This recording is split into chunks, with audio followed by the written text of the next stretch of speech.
Up next on Eco Company. A frisbee? A shoe. These teens are wearing green for more than one reason. We've adopted the beach. We just really care about keeping it clean. They're Girl Scouts on a mission to clean up their favorite beach.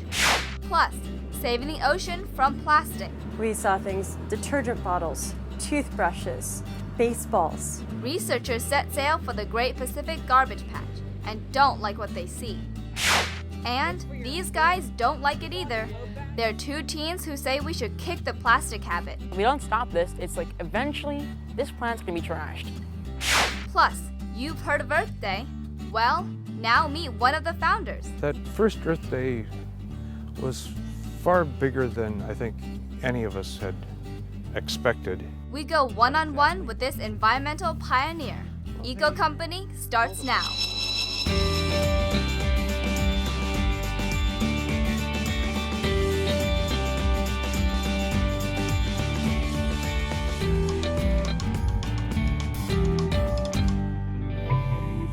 Hey there, thanks for tuning into Eco Company. I'm Jordan. And I'm Brendan, and today we're coastside in Northern California. That out there is the Pacific Ocean. It's the largest body of water on the whole planet. It covers 30% of the Earth's surface. Wow, that's what we call a lot of water. Adam and Jessica are down on the beach. It may not always be sunny and warm. But the beach is still a great place to hang out. A major threat to our oceans is trash. Especially plastic, a lot of which starts out right here on the beach. We met up with some eco warriors doing their part to help clean things up.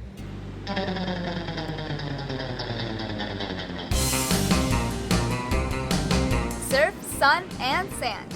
It's a picture-perfect day at the beach, if not for all this. It's trash, and it's not a pretty sight. On popular beaches like this one, it can all add up fast. More people means more of it. That's where these green teens come in. We've adopted the beach. We just really care about keeping it clean. They're Girl Scouts from Pacifica, California, on a mission to clean things up around here. My friends and I, we all love going to the beach, and you know, every time we came here, we saw that the trash keeps increasing, so I just figured this would be a good thing for us all to get into. From picking up trash themselves, to helping out a big beach cleanup event, and sorting through the mess others left behind. They're determined to keep garbage off the shoreline and out of the ocean.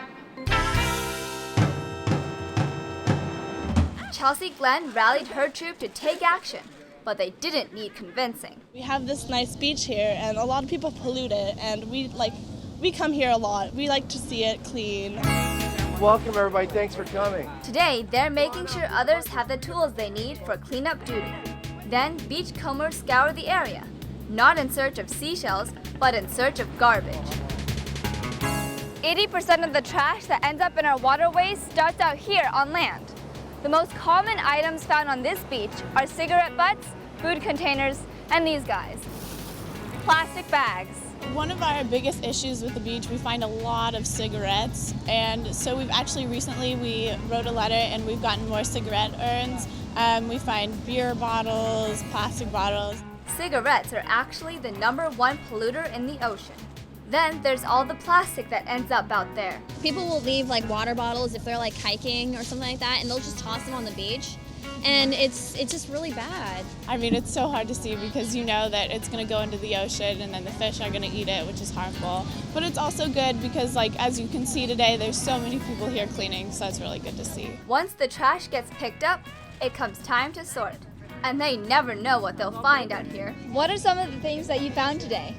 Well, we found a lot of interesting things. We found a boat chair that someone had just like left on the ground, and also we had someone bring in a shopping cart. This cart was out there? Yep. This cart was out there at the end of the beach. This chair. This is probably my top, just overall best delivery here. Yeah. All time. The surprises don't end there. This guy threw it out of his house, like right onto the beach. Like today, just threw it out? Just like right now. Great.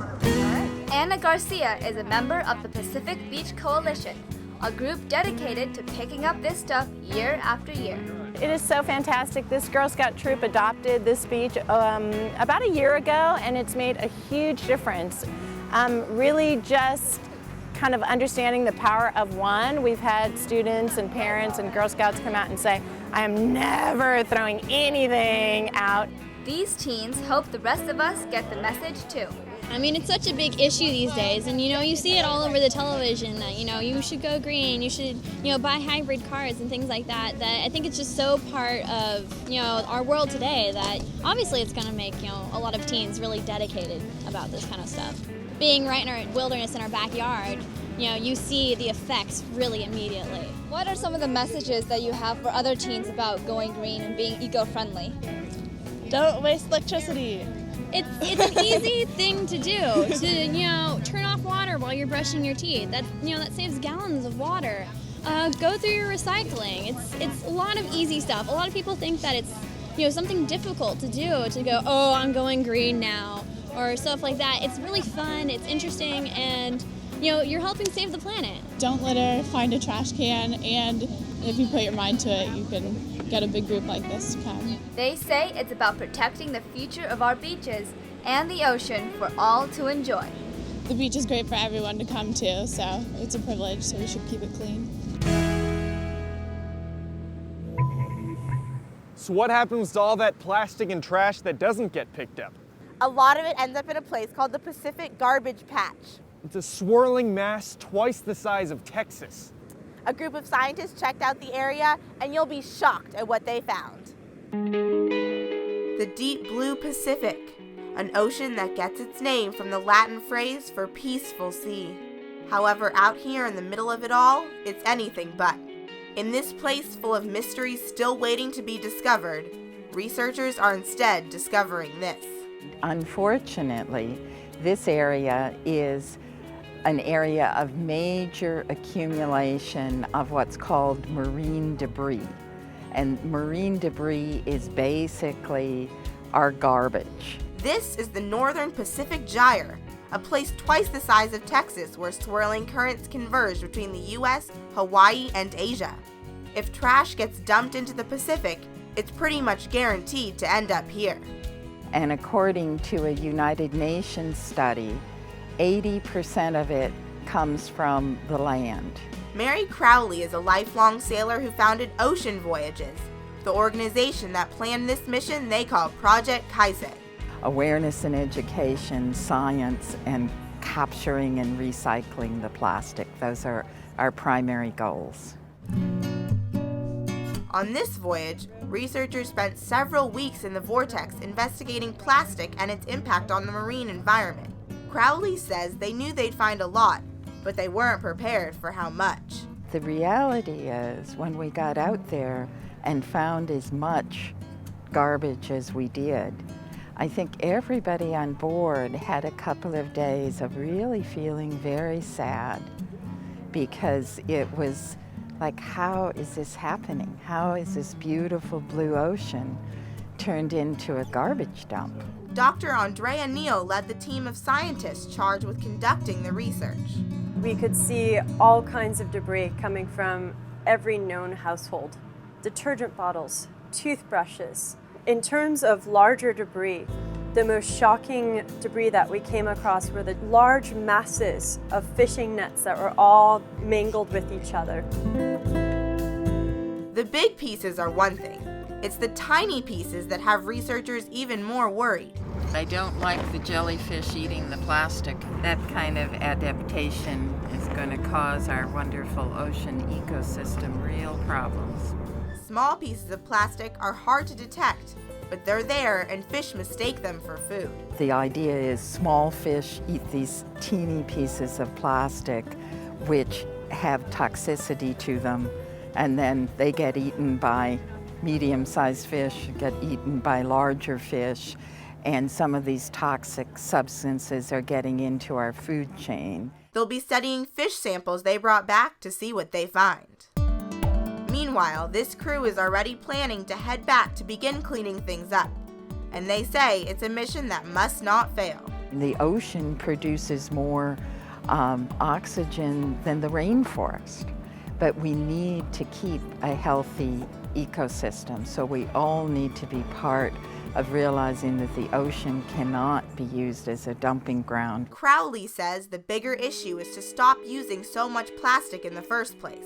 We have to come up with better ways of packaging or new types of plastic or things that are benign by design and they're not going to hurt the environment while they make things convenient for us. It's a convenience that this cruise says threatens one of our most precious ecosystems, one that cannot survive if this man-made pollution continues. Our trash does not go away. We're all responsible, and we all need to make better steps on reducing our impact on the environment.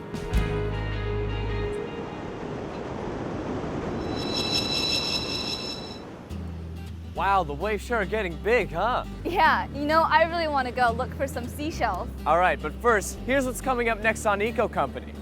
How many pounds of trash does the average American create in a day? 2 teens wage a war against plastic, and they're doing it with some help from their friends. Plus, an environmental pioneer. We literally transformed the vocabulary and hence the thought processes of a whole society. We're going to meet the man who helped organize the first Earth Day.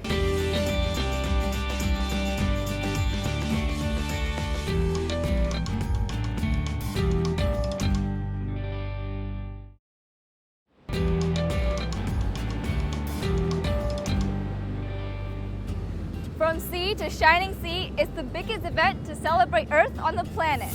We're talking about Earth Day. It's celebrated every year across the globe. It's all about inspiring people to become more aware of our environment and what we can do to protect it. I met up with one of the founders who helped get it off the ground. Cleaner oceans, cleaner fuels, and cleaner air. They're all environmental issues tackled by the green movement every day, but no more so than on Earth Day. It's a call to action every April 22nd and has been since 1970 when it launched the modern environmental movement. Denis Hayes organized the very first event.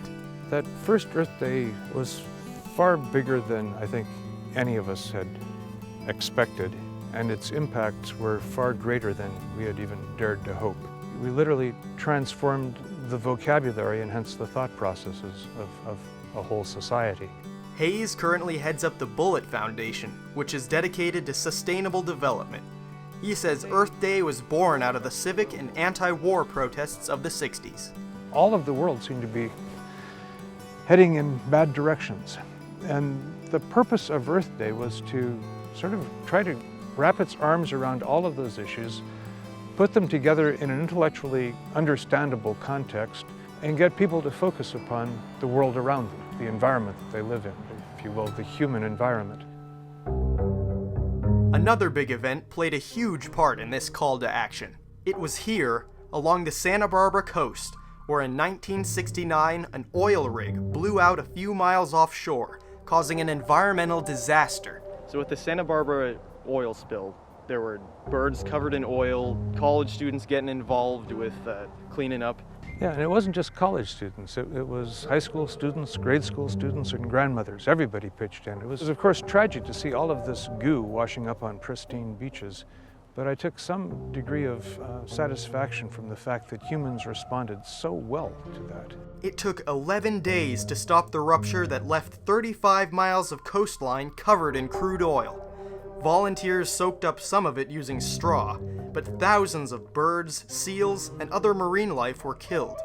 And the Santa Barbara oil spill, of course, was just immediately prior to the greatest wave of environmental legislation that had ever taken place. Within 4 years of it, we not only had Earth Day, but had passed the Clean Air Act, the Clean Water Act, the Safe Drinking Water Act, the Endangered Species Act, the Marine Mammal Protection Act, which had a direct connection to Santa Barbara. It was a powerful event.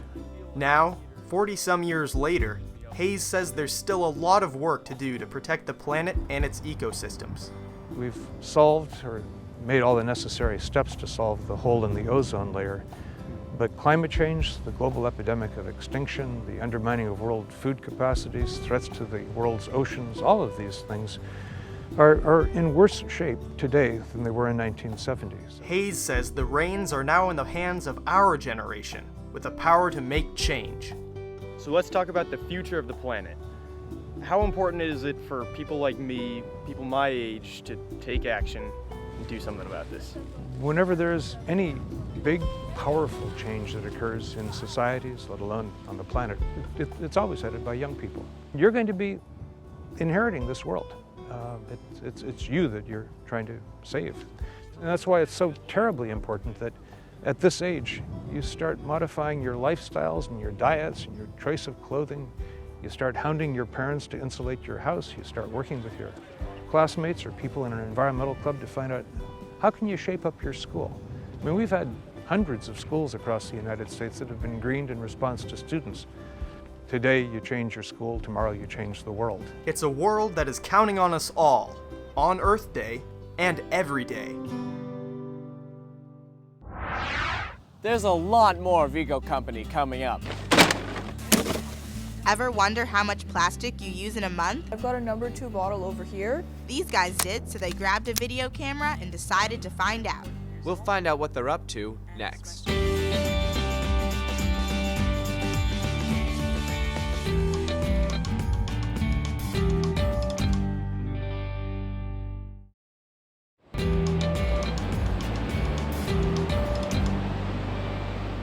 At least 44% of marine animals have eaten plastic at some point in their lives. I met a group of teens on a mission to reduce our use of plastic and help the whole planet.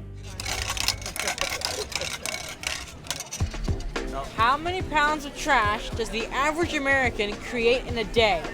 4 pounds, 2 pounds, or 10 pounds? Meet Clay Ferguson. This is a produce bag. And Claudia Newt. Put your string beans in it, or your cherries, or your oranges. 2 high school students on a mission to protect the planet from plastic. And this is meant to replace a plastic produce bag. These are more than just environmental activists handing out cloth bags with members of the East Hills 4-H Green Teens. You can use these instead of those plastic bags. So let's reduce our plastic. They're also budding filmmakers. We're hoping that we can educate people about reducing plastic, say, you know, if we can do it, so can you. Action. Here's some tips on how to do it. So why are they targeting plastic? Plastic is a throwaway item. You use it, once it's used up, you toss it in the trash. Now, most people say you're throwing the plastic away. Away to where? Mostly away into the landfill. In fact, the Environmental Protection Agency says in 2007, only 7% of plastic items were recycled at all. When you throw it in the landfill or if you toss it on the street, it affects our water supply and that can be unhealthy. It can contaminate our land. Plastic is just, kind of bad news. One of the biggest problems, they say, is all the plastic packaging that goes into the food we buy. We're doing it on food because food is something we all shop for. And whether it's just takeout or take home or just cook it at home, it's very hard to find it not in plastic.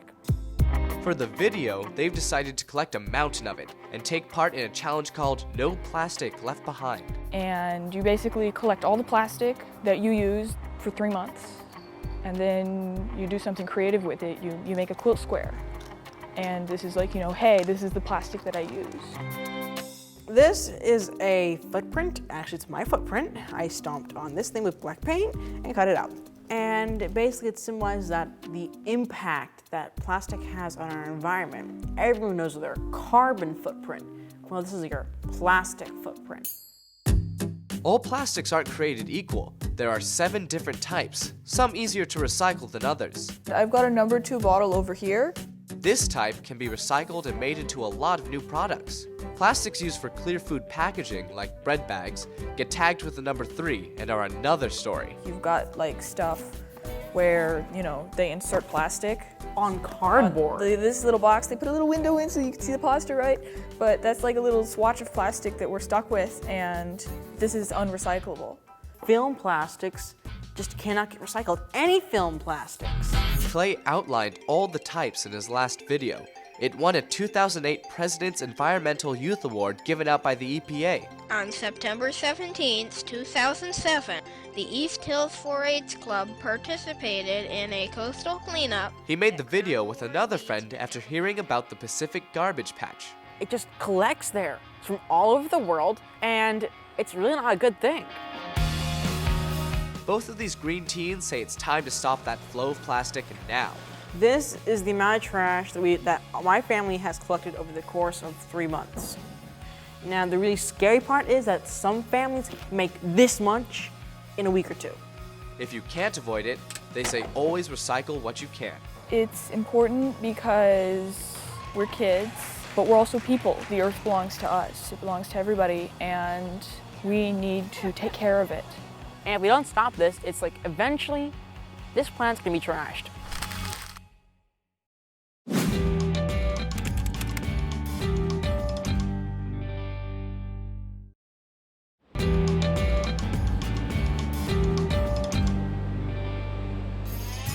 That's it for us this week. Thanks for watching. And remember, whenever you visit your local shore, always take out what you take in. We're gonna go join them down there, but make sure you check out our website at eco-company.tv. We'll see you next week. Let's go find out what they're doing. Okay. Domo arigato, Mr. Robot. What are you guys doing?